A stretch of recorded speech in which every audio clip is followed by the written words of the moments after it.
Welcome to the deep dive. Today, our mission is to plunge into a truly fascinating conversation. Yeah, we're looking at economic systems, that age-old tension, capitalism versus socialism. Right. But what makes this deep dive really unique is our source material. Exactly. We're not just looking at old books or academic papers. This is different. We're unpacking a debate that was actually orchestrated by artificial intelligence. That's the amazing part. This source comes from the YouTube channel Clarified. They put two AI thinkers, sort of, head-to-head. One representing the capitalist view, the other the socialist view. And then, maybe even more interesting, they had 5 other AI models judge the whole thing. So think of this deep dive as like your shortcut. We're trying to boil down the core arguments, the counter-arguments. And maybe some surprising points that came up when AI tackled these huge human economic questions. Yeah, we're going to unpack where these AI minds saw the strength, the weaknesses, and what they thought got missed. Okay, let's dive right in then. The first moves in this AI clash. The socialist AI kick things off, right? With a critique of capitalism. Yeah, strong critique. It zeroed in on basically 3 fundamental problems it saw baked right into the system. Which were? Instability, inequality, and a lack of real democracy, especially in the economy and the workplace. Okay, instability first. The argument wasn't just that bad stuff happens to capitalism. Right. It was more that crises like the 2008 crash or the COVID economic fallout or recent global inflation, they aren't just external events. They come from capitalism itself. That was the claim, from its very nature. And the human cost is huge. Millions losing jobs, homes, futures getting derailed. The AI argued it's irrational to just accept that level of disruption. Yeah. Then came inequality, and this was delivered with a pretty stark statistic. The one about the wealthiest individuals. Musk, Bezos, Zuckerberg. That's the one. Possessing more wealth than half the entire world's population combined. And the claim that followed that, it really makes you stop and think. It does. The socialist side said, just take half the wealth of those few individuals. And you could solve global hunger, water scarcity, illiteracy for billions. Right. It forces you to confront that scale of concentration and ask, is this fundamentally just? Okay, and the third point, the democracy one. Lack of democracy in the economy. Yeah. This was maybe one of the most powerful analogies in the whole debate. Which was? The workplace as a monarchy. A monarchy? How so? Well, the AI argued we got rid of political kings, but in the workplace. It's still managers and shareholders making all the key decisions. Exactly.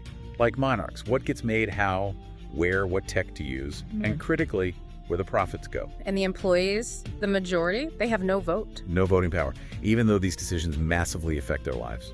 So the call was to democratize the workplace. Precisely. It posed these hypothetical questions like, would workers vote for a CEO making 300 times their salary?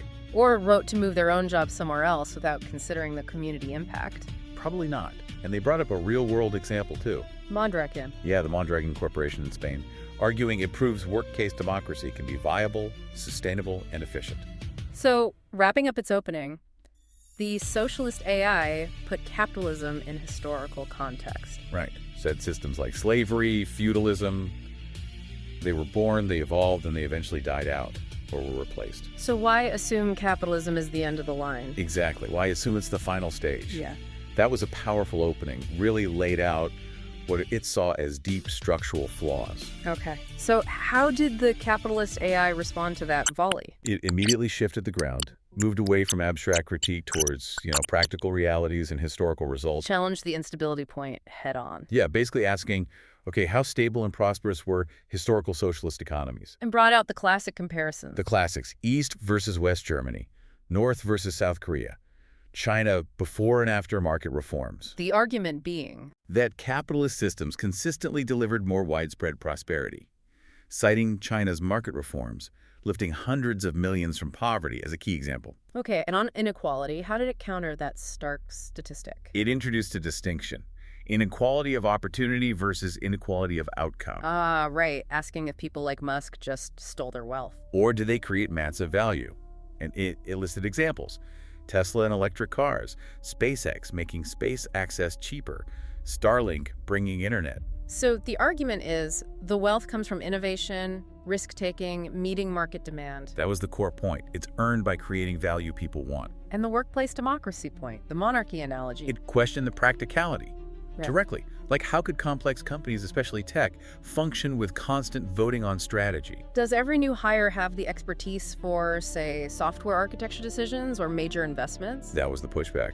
And Mondragon, it acknowledged its success But framed it differently? completely differently, argued Mondragon operates within a broader capitalist system. Ah, so for the capitalist AI, Mondragon actually showed capitalism's flexibility. Exactly. That the system allows for different models, co-ops, family businesses, public corporations to compete side by side. That's a key difference in perspective, the capitalist view being the system permits this variety. Right. And if democratic workplaces were inherently superior, they'd naturally win out through voluntary choice, not because they were imposed. Okay. And there was a point about freedom, too. A core belief, really, that economic freedom is a prerequisite for political freedom. Meaning? That when government or some central body controls the economy, it concentrates too much power. And it pointed to history. Pointed to the 20th century socialist states, arguing that kind of centralized control led to tyranny and disaster. So the conclusion wasn't that capitalism is perfect? No, definitely not. More that it's reformable. You can strengthen competition, fight monopolies, build social safety nets. All within the system, without killing the engine of innovation and growth. Precisely. So the initial positions are pretty clear now. One focused on inherent flaws, the other on practical outcomes and history. Okay, now let's get into the real back and forth. This is where they started challenging each other's core ideas, right? Yeah, things got a bit more pointed here. The socialist AI fired back, saying the capitalist side was using, cliched historical examples. Outdated stuff. And maybe not understanding what 21st century socialism is actually about, arguing it's different from those old authoritarian models. Okay. And the value creation point came up again? Big time. The socialist AI doubled down. Who really creates the value? Is it just the entrepreneur? Or the thousands of workers, engineers, employees involved? Right. Questioning the fairness of all that collective effort mostly benefits one person or a small group. And it used that human example again. The billionaire versus the worker struggling to buy a home. Yeah, asking, how can that be just? It also clarified the workplace democracy idea wasn't about voting on every tiny technical thing. More the fundamental decisions, the ones affecting people's lives and livelihoods. Exactly. And it brought up Mondragon again, stressing its different logic, not just maximizing profit for outside shareholders, but focusing on the worker-owner. Right. And it countered the point about government power by flipping it. How so? Arguing that wealth concentration creates its own form of excessive power, pointing to corporate lobbying in the U.S. As an example of economic power undermining political democracy. Precisely. Pushing the idea that democracy needs to go beyond just voting every few years. It needs to be in the workplace, in the neighborhood, where decisions really hit home. That was the core push. Okay, how did the capitalist AI respond to that? Sticking to its guns? Very much so. Firm on the principle of voluntary participation. If democratic models are better, people will choose them. And brought up the pension funds? Yeah, noting that even large workers' pension funds with tons of capital often invest in traditional companies. Why? Seeking better financial returns, presumably. That was the implication. It also defended the entrepreneur's role again. Jobs, Musk coordinating huge efforts. Arguing their ideas, leadership, vision, risk-taking are crucial. Yes, and that the economy isn't zero-sum. Wealth, created by innovators like Gates or Bezos, benefits millions through new tech and services. Okay, but what about the lobbying point? Corporate power. The capitalist AI pinned that on big government intervention, saying that's what creates the openings for special interests, not capitalism itself. So it's government interference that's the problem, not the market. That was the argument. It stuck to the idea that centralized economic control, no matter the form, leads to political elites gaining power, and defined freedom mainly as freedom from coercion. Absence of external constraints. But the socialist AI pushed back hard on that definition, didn't it? It did, arguing that's too narrow. Real freedom, it claimed, needs material resources, education, opportunities. The things that let people actually flourish, not just be free from things. Exactly. Using that example of the single mother working 2 jobs just to get by, is that really freedom? And it highlighted that contradiction again. Political equality versus economic inequality. Yeah, one person, one vote politically. But the workplace can be like a dictatorship economically. And it brought in studies suggesting participatory structures might actually perform better. Right. More stable, more flexible in crises, finding solutions together instead of just mass layoffs. And it also challenged the idea of capitalism being independent of the state. Yeah, arguing it's always relied on government, property rights, infrastructure, subsidies, and, crucially, bailouts when things go wrong. So the socialist vision was a system that still fosters innovation. But without the exploitation. Distributing wealth based on actual contribution, not just ownership. All right, the capitalist counter. How did it define its version of economic freedom? As the right to choose your job, profession, workplace. Use your skills and resources how you see fit. And arguing competition helps workers. Yeah, that in a truly competitive system, employers have to compete for talent. So workers can switch jobs, start their own businesses, power flows both ways. Acknowledged participatory structures can be good. But insisted they should arise voluntarily, bottom up, within the market's flexibility. That ability to experiment with different forms was framed as a key strength. And it drew a line between legitimate government roles, like courts and property rights. And what it called crony capitalism bailouts, special monopoly privileges which it claimed to oppose just as much. So the core message remained.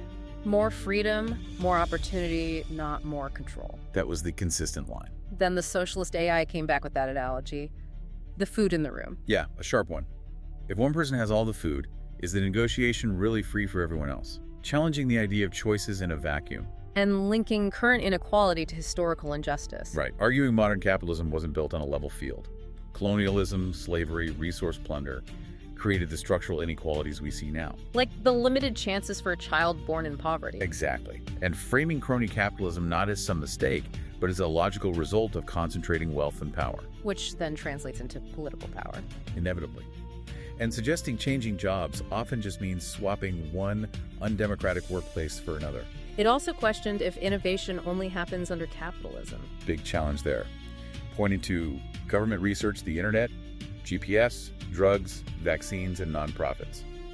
Arguing capitalism steers innovation towards profit, like anti-wrinkle creams. Instead of maybe more urgent human needs like cures for rare diseases. How did the capitalist AI handle that? Refining its own analogy. Yeah, refining the food analogy. Capitalism isn't just about dividing existing food. It's about creating new food and exchanging it voluntarily. And trying to separate capitalism as a system from historical crimes like colonialism. Right. Arguing violence and plunder happened in many non-capitalist societies too. Acknowledge structural inequality is real. But propose solutions within the private ownership system. Better education, more access to capital, removing barriers. Shared the concern about concentrated power. But argued, the fix is separating economic and political power, boosting competition, seeing big corporations as dangerous, mainly when they team up with government. Okay. And the innovation point, public research versus private development. It acknowledged public research, but stressed private companies are key for turning those discoveries into actual products people use, like GPS tech becoming Google Maps or Waze. And raise the question, who decides real needs, if not consumers, in a market? Fundamental question there. The socialist AI pushed back again on the starting from nothing idea. Yeah, reiterating that first mover advantage or existing capital often comes from privilege, not just pure creation. Insisted colonialism and early capital accumulation were deeply tied to capitalism's birth. And brought the focus back to the power of huge multinationals. Like Amazon, Google. Arguing their power now rivals governments, but without democratic accountability. And clarifying again, modern socialism isn't about central planners. No, it's about people affected by decisions having a say, from the workplace up to the regional level. Leading to that core philosophical question again. The big one. Why value political democracy but accept economic despotism? Why condemn unaccountable political rulers but accept unaccountable economic ones? Why trust people with votes for leaders, but not to organize their own work? A powerful challenge. How did the capitalist AI counter that? By framing corporate power as conditional, limited by consumer choice. You can choose not to buy from Amazon, use a different search engine, like economic voting. Exactly, a continuous check.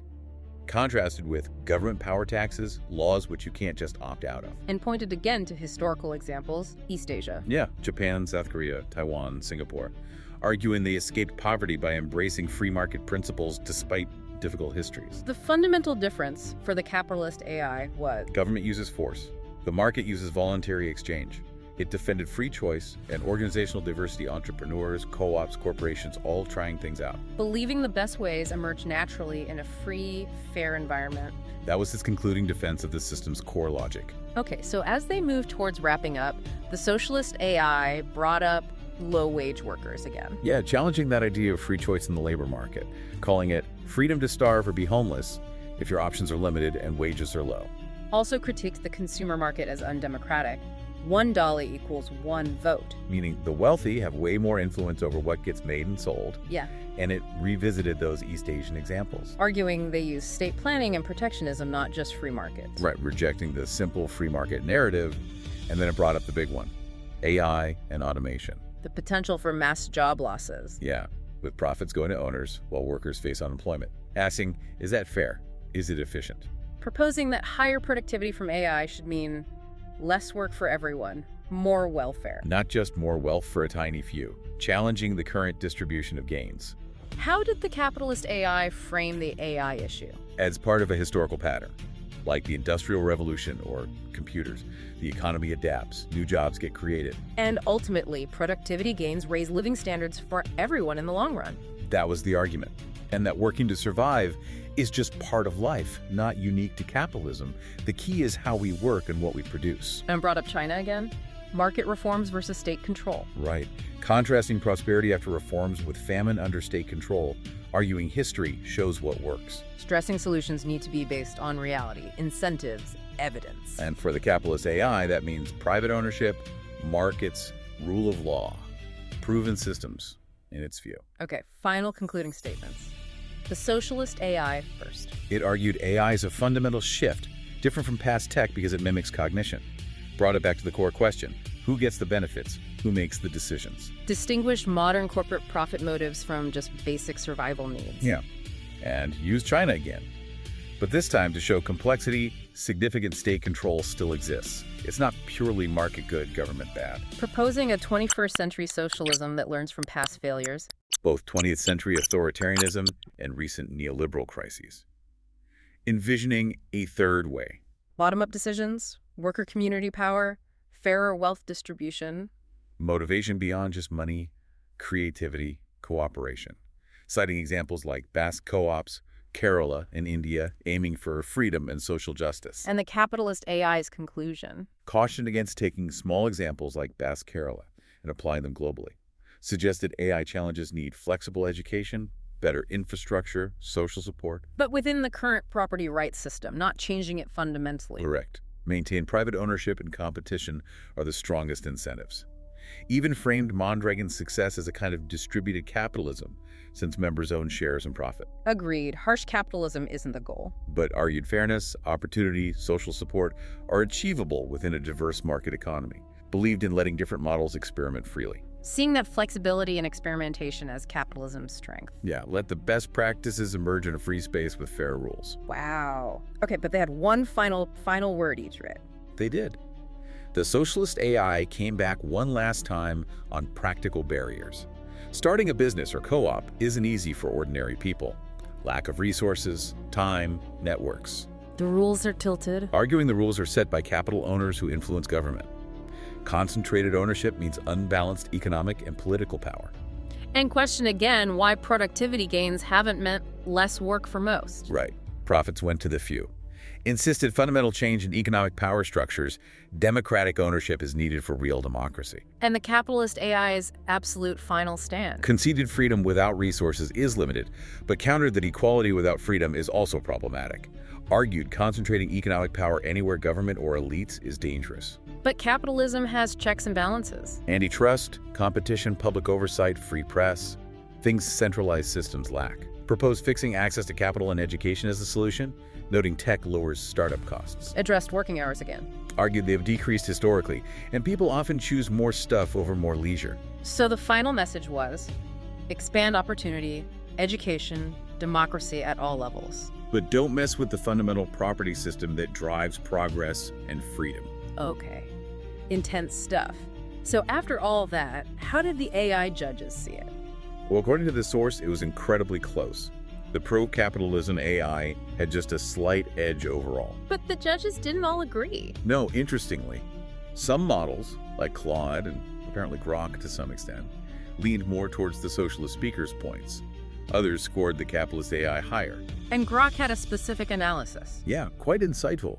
Grok basically said the socialist AI was really convincing about the problems with capitalism. But less convincing about how the solutions would work practically on a large scale. Exactly. Struggled to show the real-world viability. And the capitalist AI. Grok felt it did a good job showing the system's strengths with historical examples of prosperity and innovation. But maybe dodged some hard questions. Yeah. According to Grok, it avoided confronting some of the toughest points from the socialist side, especially on inequality and corporate power. So Grok's takeaway was, both were good at making their own case, but maybe not at fully engaging with the other side's strongest challenges. Pretty much. Strong in their own frame, good at critique or highlighting successes, but maybe talking past each other on the hardest points, leaving gaps. Wow. That really was a deep dive, wasn't it? Into a complex and genuinely thought-provoking AI debate. Absolutely. We covered those core critiques: instability, inequality, workplace democracy, and the key defenses: historical prosperity, value creation, economic freedom. Got into the weeds on practical challenges, history like colonialism, the nature of power, corporate versus government, and that huge question of AI's future impact. Yeah, all of it. And it's fascinating how those AI judges seem to pinpoint that limitation maybe both sides were better at offense than defense, you know? Right. Better at arguing for their system or against the other than truly grappling with the hardest hits against their own position. Leaves you with a lot to think about, especially how these systems actually work or change or adapt in the real world, with new things like AI shaking things up. For sure. So, considering everything we've just unpacked from this AI debate, the arguments, the counters, the judges take... Here's a provocative thought for you, the listener, to carry forward. What feels like the single most crucial point of disagreement here? Or maybe what's the question that you think was left most unanswered by both sides in this AI clash? Thanks for joining us on this deep dive.